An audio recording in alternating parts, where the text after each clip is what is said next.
meditacija. Osho.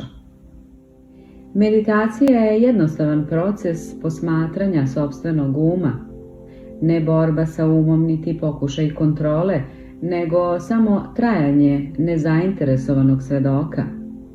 Jednostavno primeti što god da prolazi, bez predrasude za i protiv. Ne nazivaj to imenima, ne reci to nije trebalo da pomislim. Ne reci to je ružna misao, niti to je lepa i vrla misao. Ne bi trebao suditi, trebaš biti bez osude, jer toga časa kada sudiš, gubiš meditaciju. Poistovetiš se, postaneš prijatelj ili neprijatelj, stvaraš povezanost. Meditacija znači ostati nepovezan sa procesom mišljenja, potpuno nevezan, hladan, miran, posmatrajući što god da promiče. I tada čudo se dešava, malo po malo postaješ svestan da sve manje i manje misli promiču. Što si budniji, manje misli prolazi. Što si nepažljiviji, više misli prolazi. Kao da saobraćaj zavisi od tvoje svesnosti. Kada si savršeno svestan, makar samo na čas, sve stvari stanu. Odjednom tu je iznenadni zastoj i put je prazan, nema saobraćaja. Taj moment je meditacija. Malo po malo ti trenuci dolaze sve više i više. Te praznine dolaze ponovo i ponovo i ostaju duže. I postaješ u stanju da se krećeš lako u te praznine bez napora. One su osvežavajuće, podmlađuju i čine te svesnim ko si. Oslobođen uma, oslobođen si svih ideja o sebi. Sada možeš vidjeti ko si bez predrasuda, a znati sebe je znati sve što je znanja vredno. A bez znanja o sebi propuštaš sve.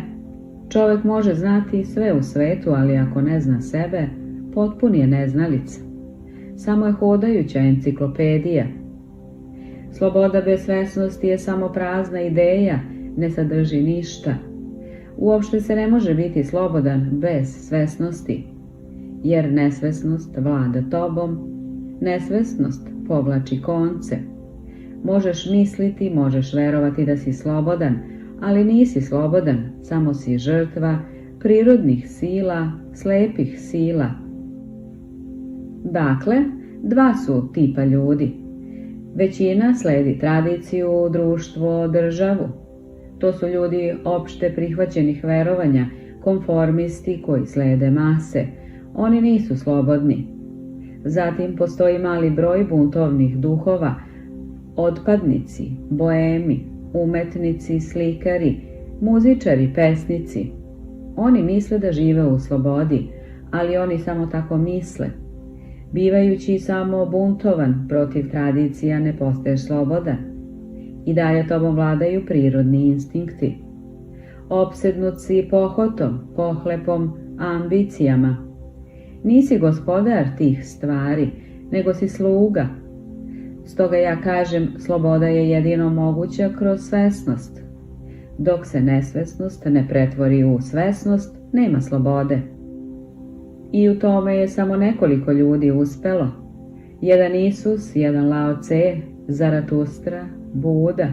Samo nekoliko ljudi mogu se pobrojati na prste. Oni su živjeli u slobodi, oni su živjeli od svesnosti. To treba da bude posao svakog tražitelja. Da stvara sve više i više svesnosti, tada sloboda dolazi sama po sebi. Sloboda je miris cveta svesnosti. Osho.